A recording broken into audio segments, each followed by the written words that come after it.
সবাইকে নমস্কার। আজকে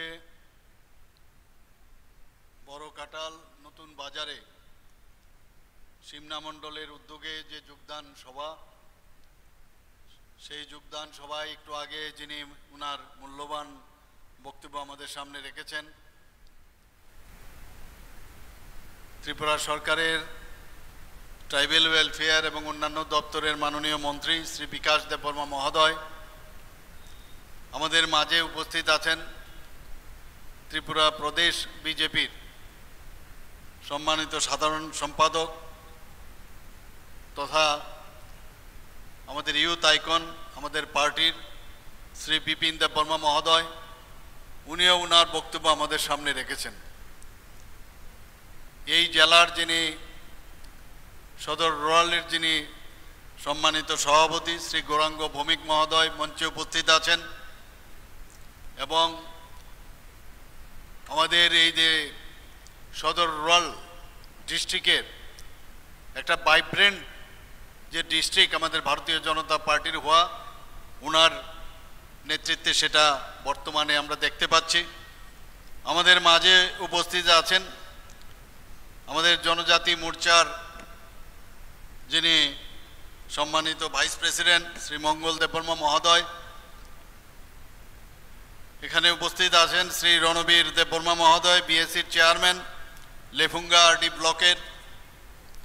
তাছাড়া এখানে উপস্থিত শ্রী বিনোদ দেববর্মা, আমাদের 2023-এর অ্যাসেম্বলি ক্যান্ডিডেট ছিলেন, এবং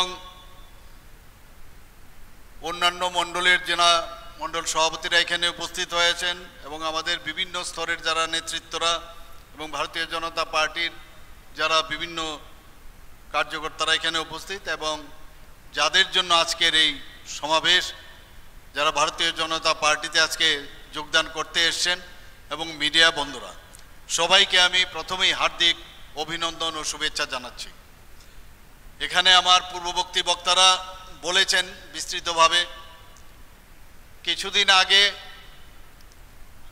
আপনারা শুনেছেন যে ভারতীয় জনতা পার্টির ন্যাশনাল পার্টিকে নাকি এডিসি এলাকায় ঢুকতে দেওয়া হবে না। প্রায়শ হুমকি ধমকি এগুলো কিন্তু আমরা শুনি, কিন্তু আমি একটা কথা বলছি, যত হুমকি ধমকি দেবেন তত বেশি আমরা আরো শক্তিশালী হব। আমি যা শুনলাম এখানে নাকি কোনো অবস্থায় আজকের যে এই বাজারে নাকি কোনো অবস্থায় বড় কাটাল নতুন বাজারে কোনো অনুষ্ঠানই করতে দেবেন না, মুখ্যমন্ত্রীকে আসতে দেবে না, আমাদের ট্রাইবেল ওয়েলফেয়ার মিনিস্টারকে আসতে দেবে না, ভারতীয় জনতা পার্টির কাউকে আসতে দেবে না। এই জায়গা কারোর নিজস্ব সম্পত্তি নয়, এই সম্পত্তি সবার। যে কোনো ব্যক্তি যে কোনো জায়গায়, আর বিশেষ করে যে কোনো পার্টি যে কোনো জায়গায় যেতে পারে, কিন্তু গায়ের জোরে ভয় দেখিয়ে নানাভাবে ভয়ভীতি প্রদর্শন করে সেটা কোনো অবস্থায় আমাদের ভারতীয় জনতা পার্টি সেটা বরদাস্ত করবে না। আমাদের পার্টির যারা ডক্টর শ্যামাপ্রসাদ মুখার্জি যখন জনসংঘের প্রথম ভারতীয় জনতা পার্টির আগে আপনারা সবাই জানেন জনসংঘ ছিল, 1951-এ প্রতিষ্ঠিত হয়েছিল। সমর্পণের যে পার্টি, আজকে দেশের অখণ্ডতার জন্য উনি প্রাণ বলিদান হয়েছেন, আপনারা সবাই জানেন জম্মু অ্যান্ড কাশ্মীরে। আমাদের পণ্ডিত দীনদয়ালজি, উনাকেও আপনারা সবাই জানেন যে মুঘল সরায়ে উনাকে খুন করা হয়েছিল, ট্রেনের যে লাইন সেখানে ফেলে দিয়েছিল। ভারতীয় জনতা পার্টির এক একজন যারা আজকে যোগদান করবেন, আপনারা বুঝতে পারবেন যে ভারতীয় জনতা পার্টির এটা কি পার্টি। যারা আমাদের পার্টিতে এসছেন তারা গঙ্গা জলের ডুবকি দিয়ে সমস্ত যত দোষ ইত্যাদি আছে, ভারতীয় জনতা পার্টি গঙ্গা জলের মতোই যখন এই পার্টিতে যোগদান হয় সে মানে বিশুদ্ধ এবং শুদ্ধ হয়ে যায়। এইরকম একটা পার্টি আমরা সারা ভারতবর্ষের মধ্যে সর্বশ্রেষ্ঠ পার্টি। এই পার্টির আজকে আপনারা এখানে সদস্য হয়েছেন। এখানে আঞ্চলিক পার্টির সাথে আমাদের কোনো বিরোধ নেই, যারা যারা যে পার্টি করবে করবে, কিন্তু বিভ্রান্তি ছড়িয়ে নানাভাবে একটা ডিভাইড এন্ড পলিসি করে একটা সাম্প্রদায়িক সুরসুরি দিয়ে যে রাজনীতি, সেটা কোনো জিনিস সেটা ফলপ্রসূ হবে না। এবং আমরা যদি বিগত যে দিনগুলো আমরা দেখি, এইভাবেই কিন্তু চলে এসছে। এতে করে উন্নয়নের কোনো দিন যে উন্নয়ন সেটা সম্ভব হবে না। আমি এখনো বলবো যে যারা এই চিন্তা ভাবনায় আছেন বা যারা এই ভুল বুঝিয়ে যাদেরকে অন্যভাবে প্ররোচিত করছে, তারা এখনো ভারতীয় জনতা পার্টির দরজা খোলা আছে। সবাই ভারতীয় জনতা পার্টির মধ্যে যে পার্টি আমাদের যে ফ্ল্যাগ, সেই ফ্ল্যাগের নিচে এসে আপনারা যোগদান করুন। কারণ একমাত্র ভারতীয় জনতা পার্টির যে সরকার, আমার পূর্ববর্তী বক্তা বলেছেন, এখানে আজকে 28টা আমাদের যে এডিসির যে আসন সংখ্যা, আর আমাদের দেশের যে পূর্ণ রাজ্য যে সংখ্যা সেটা হচ্ছে 28। আস্তে আস্তে করে 20, 21, 22 এভাবে ধীরে ধীরে কিন্তু এগিয়ে যাচ্ছে আজকে ভারতীয় জনতা পার্টির নেতৃত্বাধীন সরকার। সমস্ত ভারত এখন ভারতীয় জনতা পার্টির নেতৃত্বাধীন এনডিএ, কোথাও ভারতীয় জনতা পার্টি নিজে সেইভাবে আস্তে আস্তে করে এই যে গ্রাফ ঊর্ধ্বমুখী, সেটা বুঝতে হবে। এটা কিন্তু এমনিতেই হচ্ছে না, এমনিতেই মানুষ ভারতীয় জনতা পার্টিকে মানুষ আসছে না। আমাদের যিনি আমাদের যশস্বী প্রধানমন্ত্রী নরেন্দ্র মোদীজির কাজকর্ম দেখে তবেই মানুষ আসছে। আজকে কি ছিল নর্থ ইস্টার্ন জোনের অবস্থাটা আপনারা একবার ভাবুন, কি অবস্থাটা ছিল 2014-র পর থেকে। আমরা দেখলাম যে এতগুলো যারা মেইন যে চিন্তাধারা, যে রেল চলার মতো যে রেল লাইন ধরে চলা উচিত, তার থেকে ডেভিয়েট করে বাইরের দিকে চলার উগ্রপন্থার যে চিন্তা ভাবনা নিয়েছিল, সেই নর্থ ইস্টার্ন জোনকে না কেন্দ্র সেইভাবে নজর দিয়েছে, না কোনো পার্টি সেভাবে নজর দিয়েছে আমাদের যশস্বী প্রধানমন্ত্রী নরেন্দ্র মোদীজি এবং আমাদের গৃহমন্ত্রী অমিত শাহজি এবং আমাদের সর্বভারতীয় সভাপতি জেপি নাড্ডাজি। তবে গিয়ে আজকে নর্থ ইস্টার্ন জোনে একটা শান্তি প্রতিষ্ঠিত হয়েছে। আজকে নর্থ ইস্টার্ন জোনে আগে আমরা নিজের রাজ্যেই যে আগরতলা থেকে ধর্মনগরে আমি যেতে পারবো কিনা, ঠিকভাবে পৌঁছতে পারবো কিনা, এরকম একটা অবস্থা ছিল। আগরতলা থেকে সাবরুম আমি যেতে পারবো কিনা, সেই অবস্থা ছিল। উগ্রপন্থার দিকে মানুষ অনেক, বিশেষ করে জনজাতি যারা, অনেকে এর মধ্যে ঢুকে গিয়েছিল।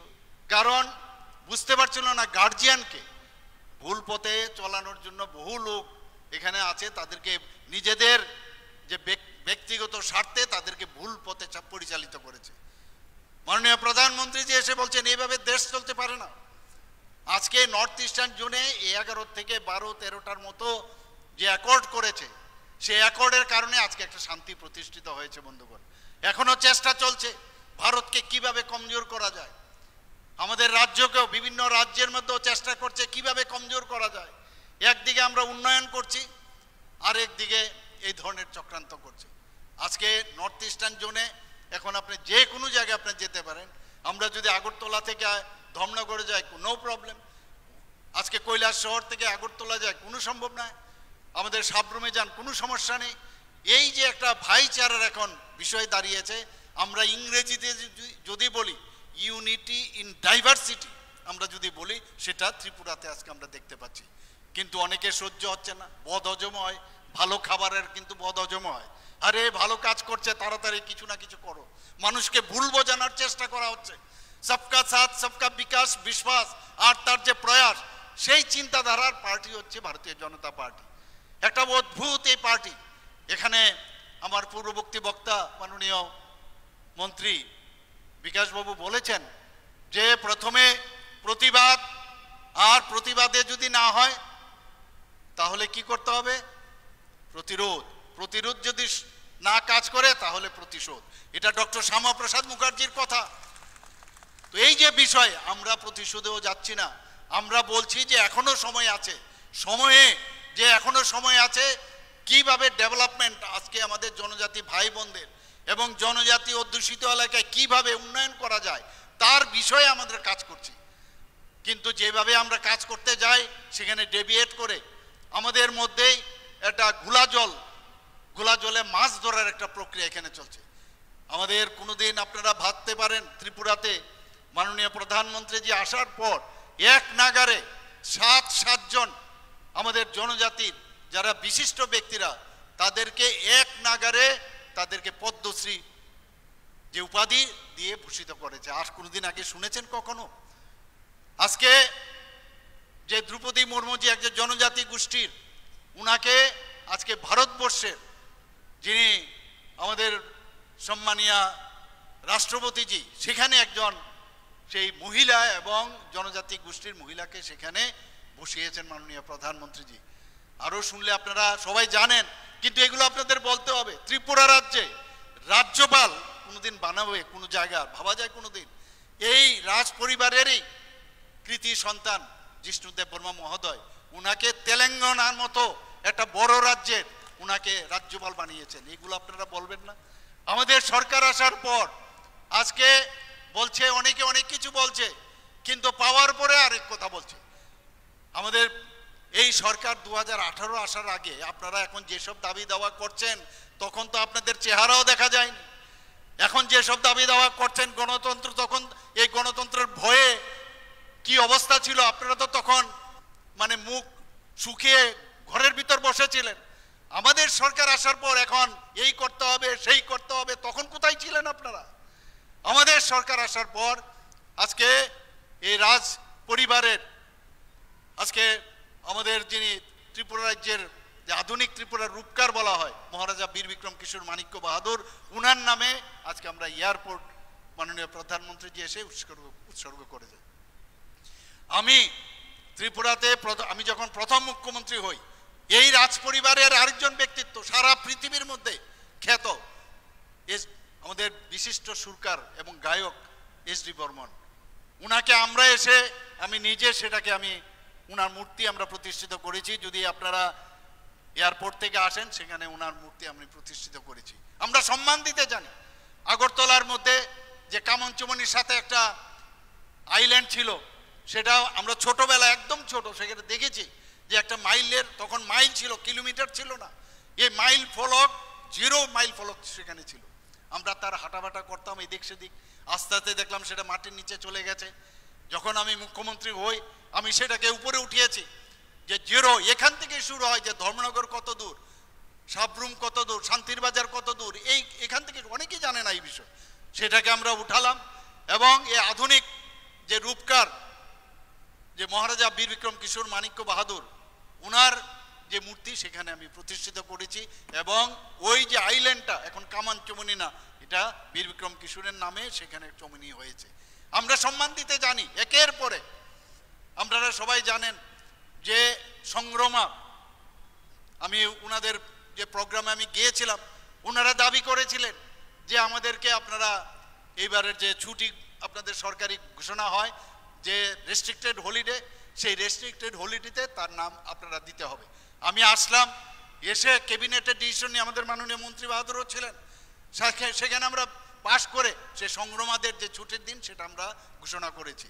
আজকে আমাদের সরকার আসার পর যেখানে আমাদের বীর বিক্রম কিশোর মাণিক্য বাহাদুরের উনার জন্মদিনে আমরা উনার জন্মদিনে ছুটি ঘোষণা করেছি, যাতে আমাদের যে জনজাতি ভাই বোনেরা তারা যাতে আরো ভালো করে, গড়িয়া পূজার একদিনের ছুটি ছিল, আমরা 2 দিনের ছুটি আমরা ঘোষণা করেছি বন্ধুগণ। তো একের পর এক আমি যদি বলতে থাকি শেষ করা যাবে না, দেখতে হবে। আর আমরা চাই আমাদের এই যে সরকার এখন চলছে, এই সরকারের সময় ভারত ত্রিপুরা রাজ্যে একটা শান্তির যে একটা পরিবেশ সেটা এখানে প্রতিষ্ঠিত হোক। সারা 28টি রাজ্যের মধ্যে এখানে অনেকে অনেক কথা বলেন যে ত্রিপুরা রাজ্যে আইনের শাসন নেই, এবং আইনের শাসন নেই। যে অপশাসন আপনারা করে এসছেন এতদিন ধরে কমিউনিস্টরা, তাদের দেখানো পথে এখনো অনেকে সেইভাবে শাসন যে সুন্দরভাবে চলছে সেটাকে নষ্ট করার একটা প্রচেষ্টা চলছে। কিন্তু এই 28টি রাজ্যের মধ্যে এখনো ত্রিপুরা রাজ্যে নিচের দিক থেকে আজকে 3rd পজিশনে ল অ্যান্ড অর্ডার সিচুয়েশনে। মানুষ এখন বাইরের থেকে আসছে, ত্রিপুরাতে মানুষ পয়সা এখন খরচ করতে চাইছে, নিবেশ করতে চাইছে। আমি প্রতিদিন বিভিন্ন যেসব ডিপার্টমেন্ট আছে তাদেরকে নিয়ে আমি নিয়মিত রিভিউ মিটিং করছি, বিভিন্ন জায়গায় হয়ে যায়, সারা ত্রিপুরাতে আমি ঘুরছি। মানুষ এখন শান্তিতে আছে। যেখানে কোনো সমস্যা হচ্ছে ইমিডিয়েটলি পুলিশ সেখানে যাচ্ছে। আইনের শাসন প্রতিষ্ঠিত হচ্ছে। এখানে যারা আছেন আপনারাই বলুন, আপনারা কখনো চান যে এখানে নিরানন্দর একটা অবস্থা হোক? আপনারা সবাই চাই, আমরা এটা আমাদের ভিতর থেকে আসে যে আমরা যেন শান্তিতে থাকতে পারি। আমাদের ছেলে মেয়েরা যখন রাত্রি 12টার সময় এক জায়গা থেকে আরেক জায়গায় যাবে নিরাপদে থাকবে, আইনের শাসন যেন হয়। আমি প্রতিনিয়ত, আমি বলছি না যে 100% আজকে আমরা এখানে সব কিছু ঠিকঠাক করছি, তারপরেও চেষ্টা করছি। আজকে বিশ্ববিদ্যালয় এতগুলো এখানে ত্রিপুরাতে হয়েছে, আপনারা সবাই জানেন। প্রচুর বিশ্ববিদ্যালয় এখানে আসছে, আরও অত অলরেডি পাইপলাইনে আছে। আপনার এখানে প্রায় জনজাতি এলাকায় আমরা তিনটা যে ফুটবল যে ground, synthetic turf football ground আমরা করেছি। আমরা জানি জনজাতি যারা ছেলে মেয়েরা আছেন এরা খেলাধুলার মধ্যে এখন খুবই ভালো, তাদের জন্য যাতে ভালো করে তাদেরকে আমরা সেই ইনফ্রাস্ট্রাকচার দিতে পারি সেই ব্যবস্থা আমরা করছি। আমরা দেখেছি অনেক জায়গার মধ্যে, বিশেষ করে জনজাতি এলাকার মধ্যে যারা ছেলে মেয়েরা আছেন অনেকে আজকাল ড্রাগসের মধ্যে আসক্ত হয়ে পড়েছেন। তার জন্য আমরা নানা রকম স্লোগান দিয়ে আমরা ফুটবল খেলাকে সামনে রেখে তারা যেন এর থেকে বেরিয়ে আসতে পারে, কারণ এটাও কিন্তু একটা চক্রান্ত। যদি তারা এই ধরনের যে ড্রাগ অ্যাডিকশনে যদি বুঁদ হয়ে থাকে তাহলে আগামী দিন তারা ভালো কাজে তারা যুক্ত হতে পারবেন না। আমরা প্রচুর কাজ করছি বন্ধুগণ। এখানে আপনারা অলরেডি আমি বিভিন্ন জায়গায় বিষয়গুলো আমি বলছি যে আমাদের সরকার আসার পর আপনারা দেখেছেন যে যে ট্রাইবাল ডিভিশন, আগে যে ইউনিয়ন মিনিস্ট্রিতে আগে কি ছিল 1985 পর্যন্ত এটা ট্রাইবাল ডিভিশন করে একটা মন্ত্রিত্ব ছিল সেখানে, এবং দেখা গেছে দ্য মিনিস্ট্রি অফ ওয়েলফেয়ার সেটাও 1985 এবং 85 থেকে 98 পর্যন্ত যে এই ট্রাইবাল মিনিস্ট্রি অফ ওয়েলফেয়ার করেছিল, এবং মে 1998 থেকে সেপ্টেম্বর 1999 পর্যন্ত ministry of social justice empowerment সেটা ছিল খালি আমাদের জনজাতিদের জন্য। আমরা অটল বিহারী বাজপেয়ীজি যখন আসলেন ভারতীয় জনতা পার্টির এনডিএ সরকারের প্রধানমন্ত্রী, উনি এসে 1990 এসে প্রথম উনি আলাদা করে আমাদের জনজাতিদের জন্য সেখানে মিনিস্ট্রি আলাদা করেছেন। আজকে মাননীয় প্রধানমন্ত্রীজি আসার পর আপনারা দেখেছেন ডোনার মিনিস্ট্রি পুরো নর্থ ইস্টার্ন জোনের মধ্যে আলাদা করে একটা ডোনার মিনিস্ট্রি করেছে। প্রচুর ফান্ড আমাদের এখানে আসছে। আজকে মেডিকেল কলেজ বলুন, বিভিন্ন ইনফ্রাস্ট্রাকচার বলুন, সমস্ত জায়গার মধ্যে আমাদেরকে ফান্ড দিচ্ছেন। রাস্তাঘাট আমাদের 6টা ন্যাশনাল হাইওয়ে হয়েছে এখানে ত্রিপুরাতে, বেশিরভাগ ন্যাশনাল হাইওয়ে জনজাতি অধ্যুষিত এলাকা দিয়ে যাচ্ছে। তো সেখানে যে যখনই জায়গা নিতে হয় আপনারা সবাই যাচ্ছেন, একুজিশনের পয়সা জনজাতিদের মধ্যেই যাচ্ছে, সেখানে ডেভেলপমেন্ট হচ্ছে এক জায়গার থেকে আরেক জায়গায়। আগে কি অবস্থাটা ছিল এখানে, আজকে ইন্টারনেট মাননীয় প্রধানমন্ত্রী যে আমাদের দিয়েছেন, এবং আমরা রেলওয়ে ভাবা যায় না কোনো যে রেলওয়ে আমাদের এখানে ত্রিপুরাতে আসবেন। হীরা মডেল যাকে বলে মাননীয় প্রধানমন্ত্রী যে আমাদের দিয়েছেন, একের পর এক ডেভেলপমেন্ট আমাদের এখানে হচ্ছে। বন্ধুগণ, প্রধানমন্ত্রী জনজাতি আদিবাসী নয়া মহা অভিযান পিএম জনমন, সেখানে কি যে যারা ভালনারেবল গ্রুপ, যারা পিভিটিজিএস, তাদের জন্য যাদের সম্পর্কে এতদিন ধরে কেউ ভাবেনি, কেন্দ্রীয় সরকারের আগেও আমরা দেখেছি কেউ যারা ভাবেনি, এ পিএম জনমনে প্রচুর ফান্ড আমাদের দিয়েছেন। সেই ফান্ড অনুযায়ী আমাদের জনজাতি অধ্যুষিত এলাকায় যাতে ওনাদের বিভিন্ন সেখানে রাস্তাঘাট থেকে আরম্ভ করে সেখানে ঘর বাড়ি ইলেকট্রিসিটি সব ব্যবস্থা যেন হয়, সেই সব শুধু সমস্ত জনজাতিদের তো করছেনই, এই যে গ্রুপ যাদের সম্পর্কে কেউ চিন্তা করেনি সেটাও ওনাদের করেছেন। বনধন বিকাশ কেন্দ্র এটার মধ্যে এপিএম জনমনের মধ্যে আছে, যাতে নিজেদের যে প্রোডাক্ট, যে পাহাড় এবং যেখানে আমাদের বিভিন্ন যেসব জনজাতিদের যে প্রোডাক্টগুলো আছে প্রপার ওয়েতে সেটাকে ভ্যালুয়েট করে যেন বিক্রি করা যায় তার ব্যবস্থা করা হয়েছে। ধরতি আবা জনজাতি গ্রাম উৎকর্ষ অভিযান 2024-এ শুরু হয়েছে। 2 অক্টোবর 2024-এ মাননীয় প্রধানমন্ত্রীজি তার ঘোষণা দেন। 2 অক্টোবর আমাদের জাতির পিতা মহাত্মা গান্ধীজির জন্মদিনে উনি সেটা ঘোষণা দেন, এবং এতে করে আমরা দেখেছি যে সমস্ত জায়গার মধ্যে যে আমাদের যে 17টা ডিপার্টমেন্ট আছে ইউনিয়ন গভর্নমেন্টের, সমস্ত ডিপার্টমেন্টকে তার সাথে যুক্ত করেছে বন্ধুগণ, এবং যাতে করে এই ইনফ্রাস্ট্রাকচারগুলো এবং জনজাতিদের যে মৌলিক যে সমস্যাগুলো আছে সেগুলো যাতে হেলথি হোক আপনার এডুকেশনই হোক, সব বিষয়ে যেন কাজ করতে পারে, সেই ধরতি আভা জনজাতি গ্রাম উৎকর্ষ অভিযানে সেটা কাজ করেছে। প্রধানমন্ত্রী আদর্শ গ্রাম যোজনা, সেটাও মাননীয় প্রধানমন্ত্রীজি সেটা ঘোষণা করেছেন। এবং সব জায়গার মধ্যেই এই যে ঘোষণা শুধু না, সেইগুলো যাতে প্রপারলি কাজ হয়েছে কিনা তারও কিন্তু উনি তদারকি প্রায়ই করেন। প্রধানমন্ত্রী বনধন কল্যাণ যোজনা অক্টোবরের 28 2014-তে সেটা ঘোষণা করা হয়েছিল। ট্রাইবাল যারা আছেন তাদের যে কালচার সেগুলো যাতে এবং তার যে হেরিটেজ এবং সেগুলো যাতে সংরক্ষণ করা যায়, pre matric scholarship, post matric scholarship সেগুলো যাতে সংরক্ষণ করা যায় এবং সেগুলো যাতে বাড়ানো যায়, তার জন্য এই প্রকল্পগুলো করেছে। বন্ধুগণ, আমি আপনাদের অবগতির জন্য জানাচ্ছি, কিছুদিন আগে আমরা যখন কুমলুঙে এবার জনজাতীয় গৌরব দিবসে আমরা যখন সেখানে প্রোগ্রাম করি এবং সেই প্রোগ্রামে এত লোক হয়েছে, সারা বিশ্বে, শুধু পৃথিবীর ভারতবর্ষে না সারা পৃথিবীর মধ্যে এত বড় প্রোগ্রাম, আমাদের যারা ছেলে মেয়েরা আছেন এত সুন্দরভাবে প্রায় 1000 ছেলে মেয়েরা সেখানে নৃত্য পরিবেশন করেছেন, গান বাজনা পরিবেশন করেছেন। আমি যখন দিল্লিতে এবার যাই, সবাই এসে আমাকে হাত মিলিয়েছেন, কি করে সেটা সম্ভব। এই যে এত বড় একটা প্রোগ্রাম আমরা করলাম আপনাদের সাহায্যে, তার জন্য আজকে কিন্তু ত্রিপুরা একটা বিশেষ একটা স্থানে আজকে সারা ভারতবর্ষের মধ্যে সেই স্থানটা পেয়েছে। কিন্তু আমরা সেই স্থানটা পেলে কি হবে, অনেকের সেটা হজম হচ্ছে না।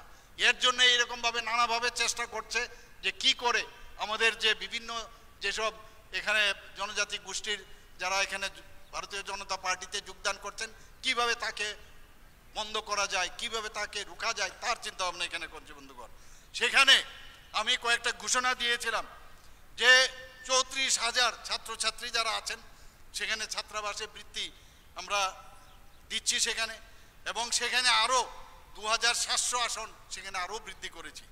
বন্ধুগণ, সেখানে 80 টাকা, আজকেও আমার কাছে ফিনান্স মিনিস্টার এসেছিলেন, বলে আপনি তো ঘোষণা দিয়ে দিয়েছেন কিন্তু আমাদের তো এখন চিন্তা ভাবনা করতে হবে। আমি বললাম ঘোষণা হয়েছে, সেটা হয়ে গেছে, বাস আর কিচ্ছু না। তো সেটা 80 টাকার থেকে বৃদ্ধি করে আমরা সেটা 100 টাকা করেছি এবং তার যে এফেক্ট আমাদের 1 ডিসেম্বর 2025 থেকে সেটা হবে।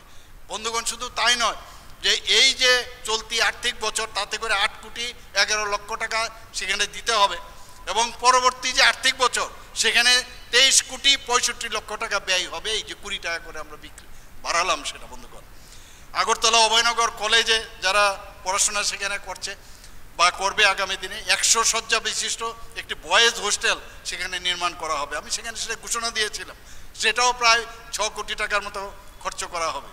ক্রীড়া দক্ষতা ও খেলোয়াড়ি মনোভাবের বিকাশের জন্য আগে শুধু সরকারি হোস্টেলগুলোতে বিভিন্নভাবে আমরা হেল্প করতাম। এই বছর থেকে যারা এনজিও, আমি বহু এনজিও জনজাতিদের নিয়ে কাজ করেন, তারা এসেছেন আমার কাছে, তো তাদের যে হোস্টেলগুলোতে যাতে সেই খেলা সামগ্রী দেওয়া যায় তার জন্য আমি সেটা ঘোষণা করেছিলাম। আমরা 100টি সরকারি এসটি হোস্টেলে স্মার্ট ক্লাস অলরেডি স্থাপন করা হয়েছে। আরও 70টি সরকারি এসটি হোস্টেলে স্মার্ট ক্লাস যাতে করা যায় তার জন্য যে খরচ হবে সেটাও আমি ঘোষণা সেখানে দিয়েছি। মুখ্যমন্ত্রীর ট্রাইবাল ডেভেলপমেন্ট মিশনের অধীনে 19 কোটি টাকার আর্থিক সহায়তায় 50টি জনজাতি সরকারি হোস্টেলে সেখানে সৌরশক্তি ভিত্তিক যে জল পরিশোধক সহ কম্পোজিট সৌর ইউনিট স্থাপন করা হবে। চিফ মিনিস্টার ট্রাইবাল যে ডেভেলপমেন্ট মিশন, সেই যে মিশন 500টি আমরা ইলেকট্রিক যে অটো বেকার অটো যে আমাদের অটো আছে সেগুলো আমরা বিতরণ করব। এর জন্য 20 কোটি টাকা সেখানে রাখা হয়েছে। বন্ধুগণ, তাছাড়া রেজিস্ট্রেশন, ইন্স্যুরেন্স ইত্যাদির জন্য আমাদের সরকারই সেটা দেবে এবং তাদেরকে প্রপারলি যাতে ড্রাইভিং করতে পারে সেই ব্যবস্থা আমরা করব, সেই ঘোষণাটা আমি দিয়েছি।